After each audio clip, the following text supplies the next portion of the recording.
All right, Russ, how on a scale of 1 to 10, how hard is it to get to financial freedom? It's an 11. It goes to 11.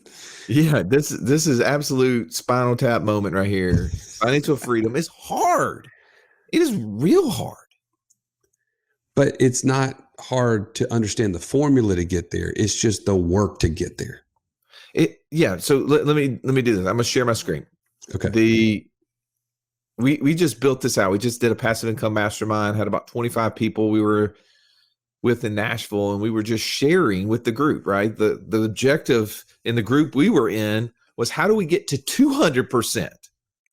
200% of what? Our passive income needs, meaning that our passive our income monthly exceeded expenses. our monthly expenses by not one time, but 2 times. Yes. And in that group, we made the comment that it is just so hard. It's so hard to get the first 25%. And for our minds to consider getting to 100%, for some of us, like I'm sitting here looking at this chart, Joey, last August of 2020, our passive income for the month was $3,500. Respectable, right? Yeah. Respectable, but a fraction of what we spent. Oh yeah. You were thinking we were pushing a boulder up a mountain at that point. It's like, well, this is cute, but not getting us. We're not anywhere close to our goal. Well, and if you like, I read a book a long time ago by Dan Sullivan, the strategic coach, and I think the book is called How to Avoid the Gap. But here's what I remember about that is that so oftentimes we get caught measuring to the horizon, measuring to what we consider the goal, and we live in this gap disappointment. This like disappointment of not obtaining this objective that, for some degree may be unattainable. Perfection in and of itself is unattainable. Instead of measuring backwards, right? Measuring where we've come from. So last August, we had 3,500 in passive income. Well, if we measured backward from where we had started just a couple of years before, how much in passive income did we have then? We were actually negative. Below zero. We had zero in passive income. Now we had a bunch of monthly expenses. But the point is that instead of saying, okay, we're at 3,500 and we need to get to 50 grand or whatever our number was, we said, no, let's see if we could get to 4,000. Let's see if we can get to 5,000.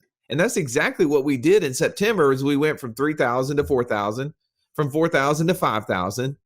And then we stepped it up a notch in November. We went to 20,000. That's a big leap. And to be honest, had to start because we had to have the momentum to get there. Well, we had to have the belief that we just need to get to the next step. And the purpose of us sharing this and into today's topic is, what is your investor DNA? And more importantly, what does your investor DNA have to do with your success to become financially free? And I think the thing that we need to understand is that if we could just know the first thing about ourselves as an investor, it would help us take one step further, get one step closer to financial freedom. And for me, that's measuring backwards. That's showing success. Well, and I think what you're saying is so wise, Russ, is that this is a marathon as much as it is a sprint, because if you could just take the very next right step, and for many of you, it is just understanding who you are as an investor, taking advantage of our Investor DNA course and understanding that may unlock things that you never saw that were always there. Or it may say, man, this path that I was already on, I'm now more confident and I can take faster action to get to financial freedom as fast as possible. That is tremendous. Well, I'm sitting here looking at this passive income report. I see in the month of August, we put up over 68,000.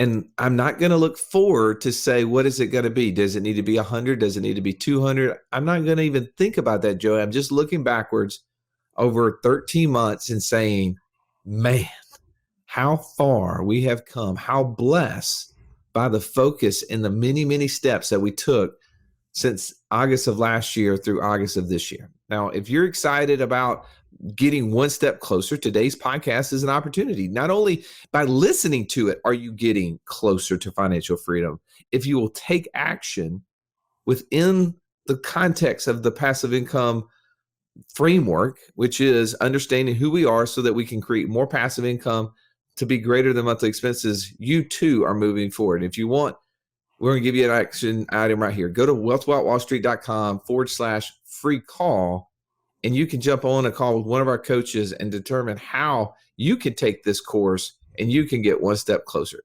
Now, Joey, without any further ado, let's belly up.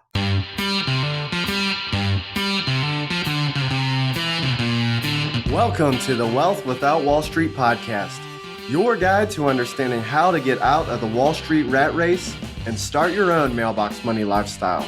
Now, don't let these handsome Southern draws fool you. These financial minds are teaching our country to enhance savings, increase cash flow, and create passive income, all without the help of Wall Street. Are you ready to break through? Now here are your hosts, Russ Morgan and Joey Murray. Welcome into the Financial Freedom Roundtable, where each week we take difficult topics, we break them down in a humorous, low barrier kind of way.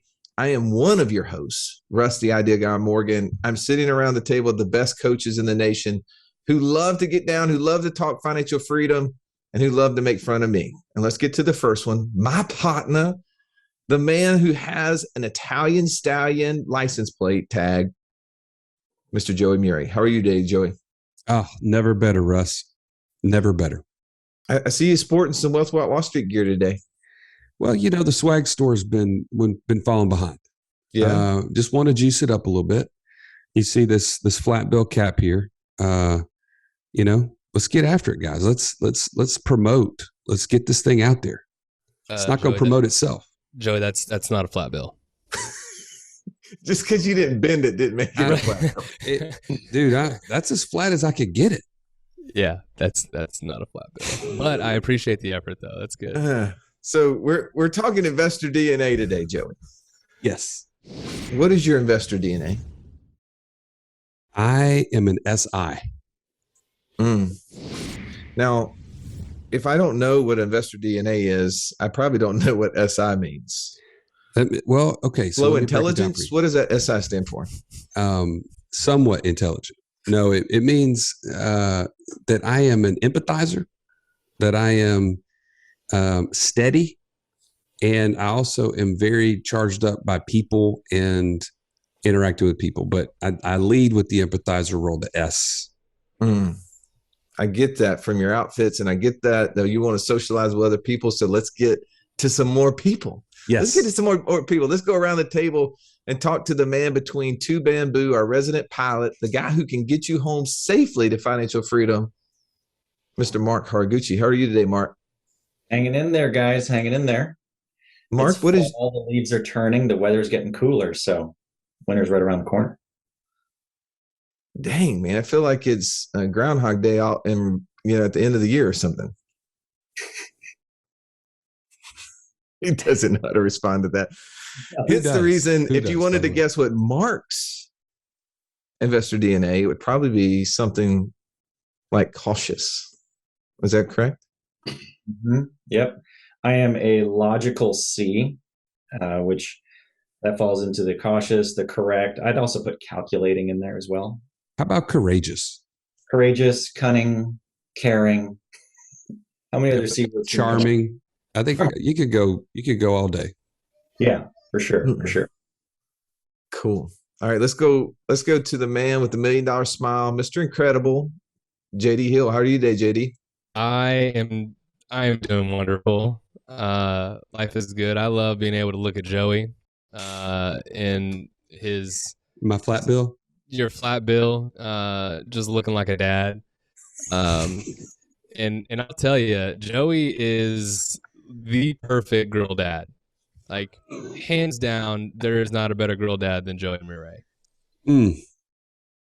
I'll take that as great a because it is a compliment because you have 5 girls. Yes. Just for the audience's sake, I'm interested into why you say that he's the best girl dad. What qualifies Joey, other than having 5 girls, to be a great girl dad? Because he's empathetic. Ah, Like he feels first, and that is so necessary. Like I would not be a good girl dad because I don't feel at all. And my wife is like, honey, can you give me any feelings? And I'm like, no, my tear ducts dried up when I was 2. I don't know. I have no feelings. you've lost that love and feeling. So what is your investor DNA? I am similar to Mark. I am a C, but I'm also a D. I am a CD, like a compact disc. So that is me. What is, so if C is cautious, what is D? Driver. I want So to go you're fast. you're like gas pedal and brake at the same time. Yes, I am absolutely like a gas pedal and a brake at the same time. So like my tires are always Spinning. spinning. So your personalities are constantly conflicting with each other. It's exhausting. I don't know why I don't have gray hair yet. I'm blessed in that, but yes, constantly conflicting with each other. It seems like a dog chasing his tail. If Lots you of wanna movement, but going not very fast. Wow, that's offensive. Yes, that's exactly what it is. I am a dog chasing my tail going nowhere. Thank you. All right, let's get to the Earn. Earn, welcome to the show. This is a day that you get to shine, man. You get to share your investor DNA. Tell me a little bit about it. Well, my personality and investor DNA would definitely be somebody who wants to be out front shining. Yeah, it seems like. What's your investor DNA? I am in between Mark and JD. I am a CSD. What does the S stand for again?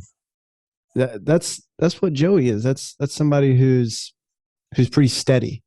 So you think about Solid. it. You Pretty want to solid, know steady. people's opinion upon it, You have 3. and then you want to tell them that you're right in the end. I have 3. Hey, by the way, Russ, we need to tell people what we're talking about. Like, and I think JD is probably the most well-versed as it relates to personality profiles. Like this guy has researched them for like on his own, just for fun. So why don't you break down what is the investor DNA and what we're talking about today? No pressure. I'm a big fan of psychology. I got into psychology in my 5th year in college. I took the victory lap. That's your master's program. Well, we got the undergrad. It just took me 5 years to get there. But and I've taken a number of these profiles. I've taken the DISC, I've taken the Culture Index, I've taken the Myers-Briggs, I've taken the Strength Finders, I've taken the Predictive Index. Because I think the more self-awareness that you have on who you are as a person in general, what those profiles do for me, and I want to call them a profile, not a test, because you can't fail in your profile. Maybe you can, but it helps you become more self-aware, right? And what I mean is that once I understand what my deficiencies are, I can focus on the things that I'm actually good at and not focus on the things that I'm bad at. And I think historically we've been taught to look at things that we're deficient in and try to figure out how do we make those things come up a little bit instead of focusing on our strengths. And so the investor DNA is it helps you become more aware of who you are as an investor so that you make better investing choices rather than focusing on what the money says. Right? Because it's so easy to look at what the rate of return is going to be, what the yield is. That's the emotional piece. But the investor DNA is an agnostic objective tool, right? That helps you to just look at investments based on how you're hardwired and that are more in alignment with how you think you are, or rather more in alignment with what's going to help you become more successful in that particular passive income strategy. So there's 4 different style types, right? We covered the D, which is the driver, which is your secondary trait. And Mark and Ernie, you guys had that trait as well. And the S, which is the socializer, empathizer trait. The C, which is the calculated analytical trait. And then there's the one that I am, the influencer, the out in front. By the way, how did we forget to ask Russ what his investor DNA? I mean, he's got to be feeling left out right now. Well, you knew that I was going to end up telling you what it was. It didn't matter, right? 100%. So my investor DNA is an ID. I'm always having to show my ID, right? Like I've got to put that influence out there, but then I got to like to just throw it out there is not enough for me. I got to then convince you that my idea is the best. Hence the reason every time we have an argument on here, I'm always fighting for my way, even 6 to 8 weeks after the fact. Even when it's the worst idea, you're still going to push it like that. Well, that's the beauty of my profile, though, is that I forget really quickly. All the mistakes that I've made, my profile tends to forget the errors that I've made. And so here's the thing about my profile is you don't want to get into a highly complicated investment without someone that you know is going to do the due diligence for you. I'm gonna jump in off that diving board and find out how much water's in the pool after I'm in the air. Right? That's just the way I work. But also I'm the one that's going to be getting into deals and finding experiences in those deals quicker, right? So I tend to fail quicker, which allows me to move faster, to pivot, to go. There's some of the pros, but also the cons. So as you were saying, JD, if you look at investment returns, my profile tends to want to get excited and be optimistic about all the different deals that exist. But the problem with that is that I don't end up looking through all the issues and the problems. So talking to people and hearing other people's point of view on those investments gives me a chance to better understand. So I love the investor DNA. The reason it's important is because we have to take action based upon who we are, not what the investments are. So Ernie, you've been talking with people over the last, 2 to 3 years, coaching people through this process, how to get one step closer to financial freedom. What are some of the things that you've noticed as it relates to their investor DNA that would help them or has hurt them into becoming financially free? I'll get 2 quick things. One happened this morning, meeting with this guy who really excited about his progress.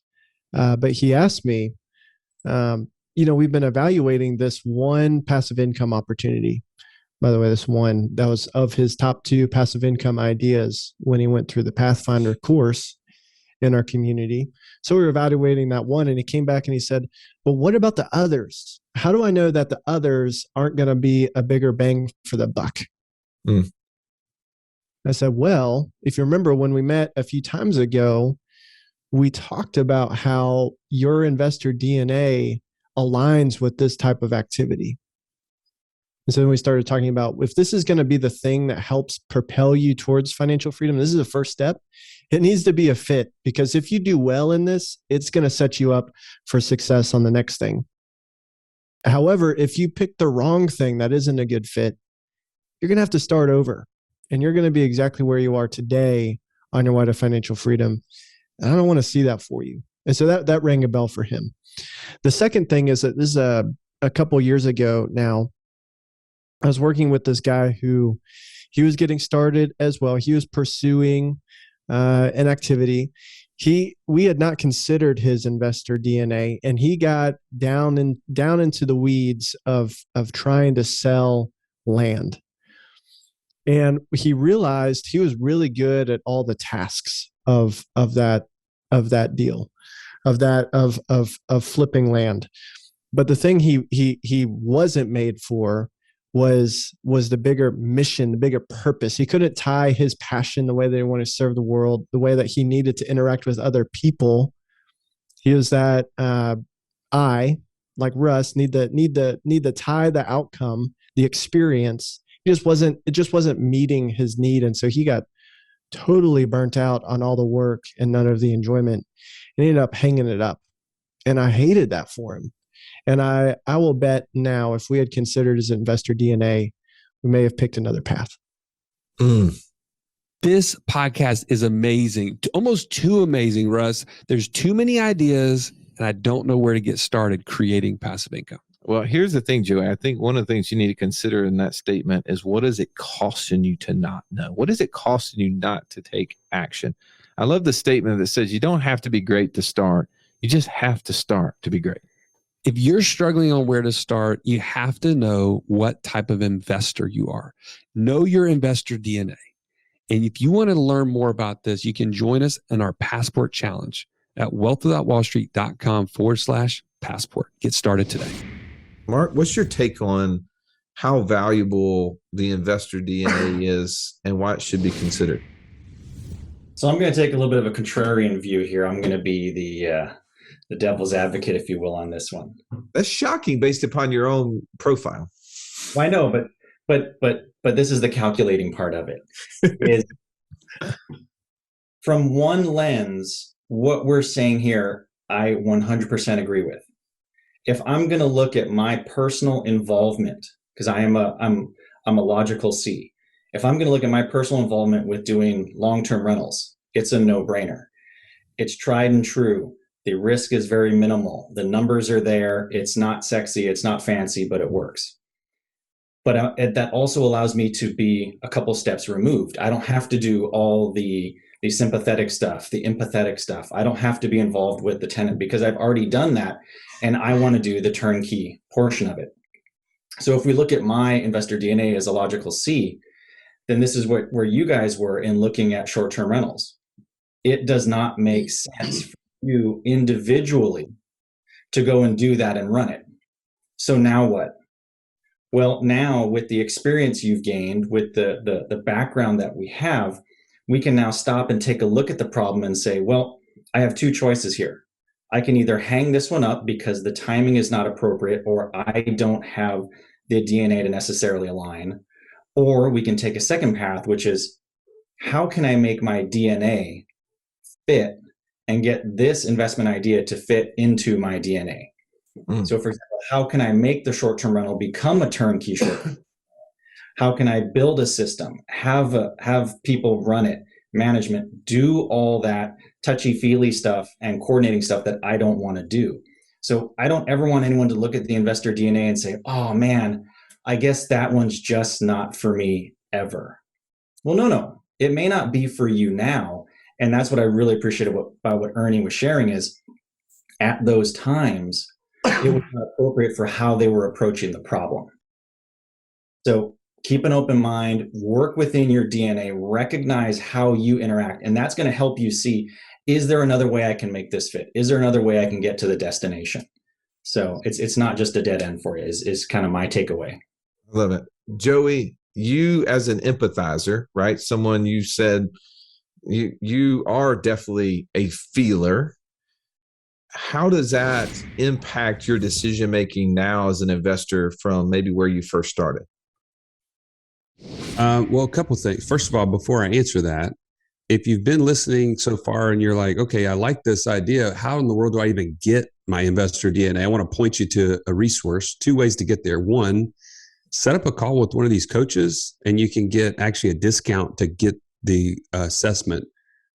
So go to wealthwithoutwallstreet.com/free call.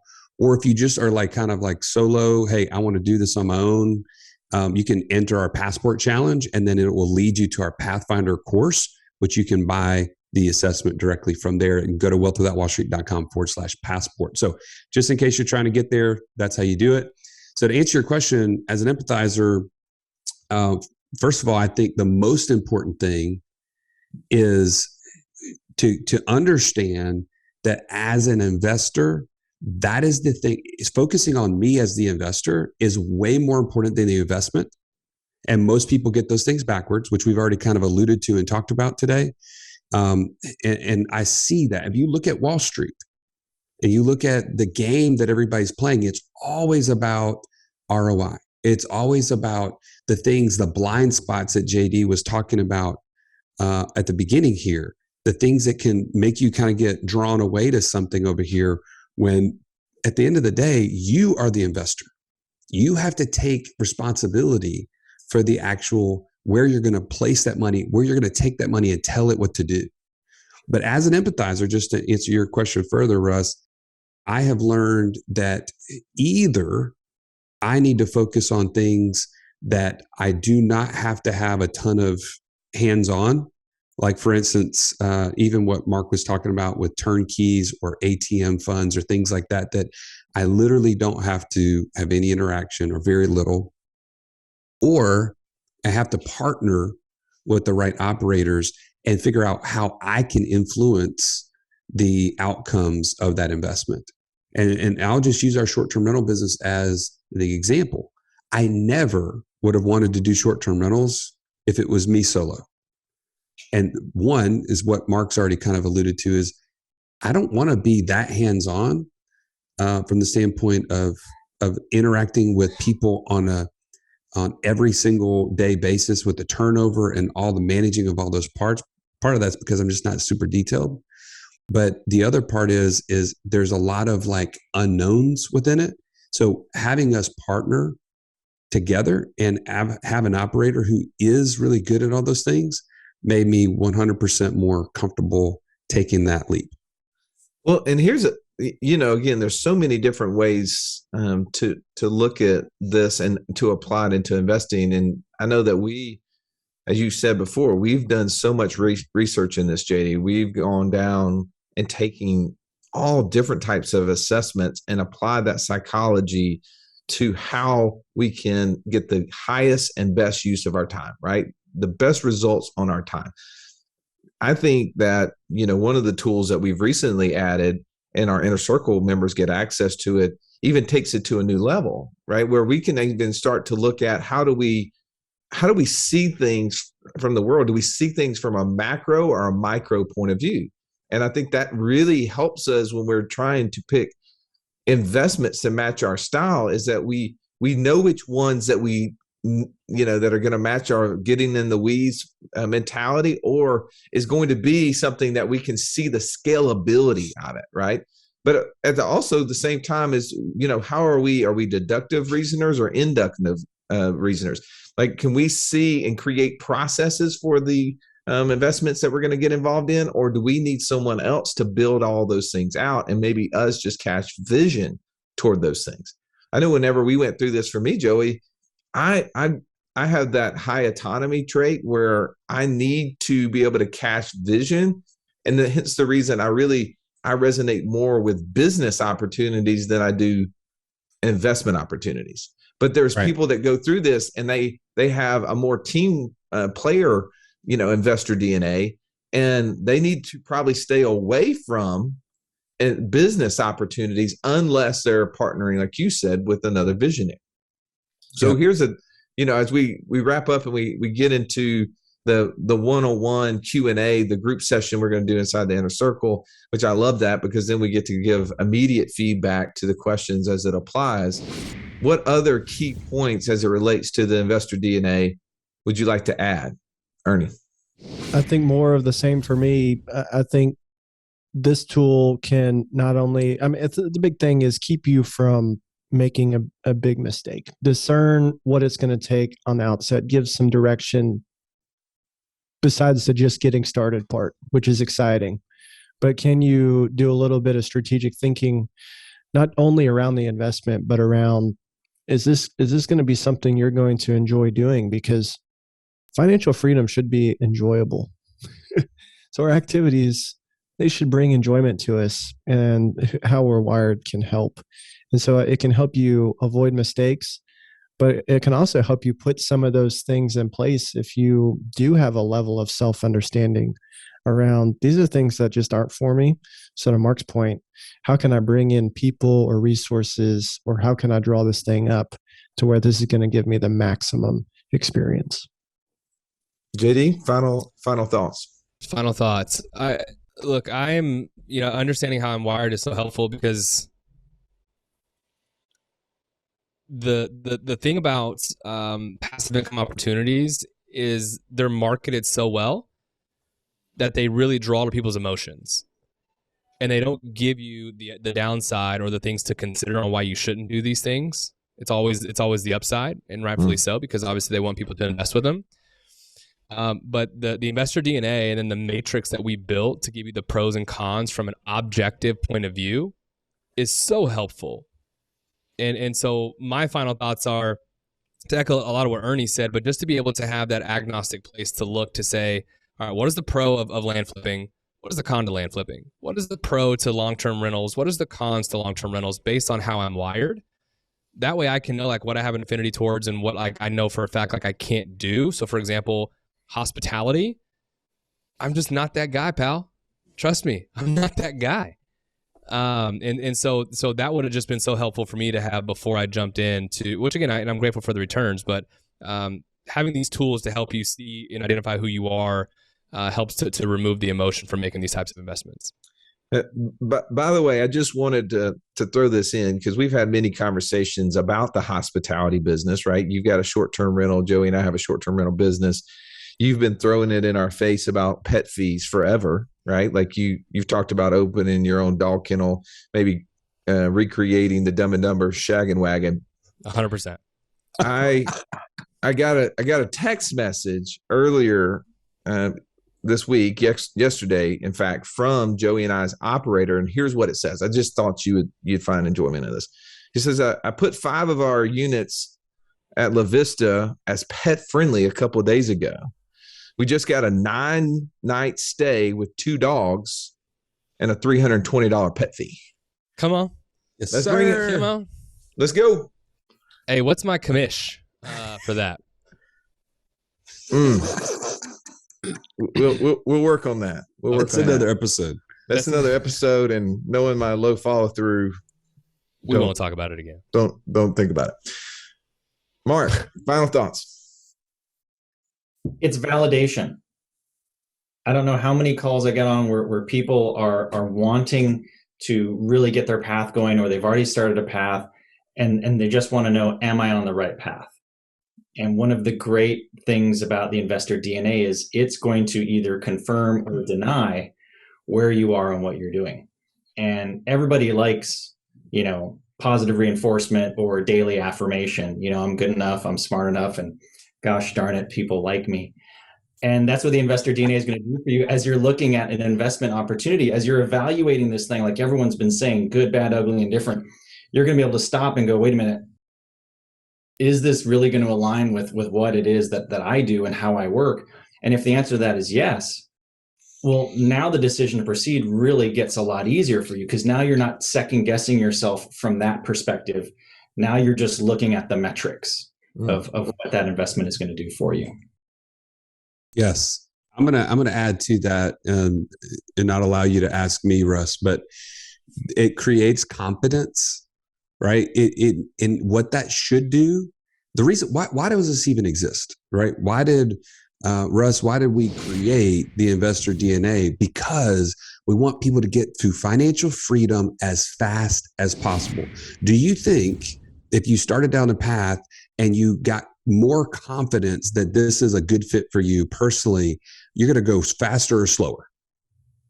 You're going to run that much harder towards it because you have that confirmation, as Mark just mentioned. The other thing that I'll mention is this: the investor DNA is not just a personality profile. It also comes with the key factors for 6 of our top passive income ideas. And let me specify that for a second. Your key factors include the amount of time it takes to do this, the amount of capital it takes to do this. Are there selling requirements for me to get involved in this activity? And guess what?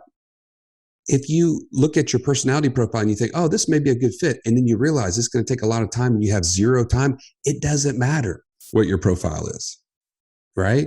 So taking those 2 pieces together really helps you to get laser focused. And again, get to financial freedom as fast as possible. That's what we're all here for. And that's why I'm excited that we get to help people, go through this DNA assessment.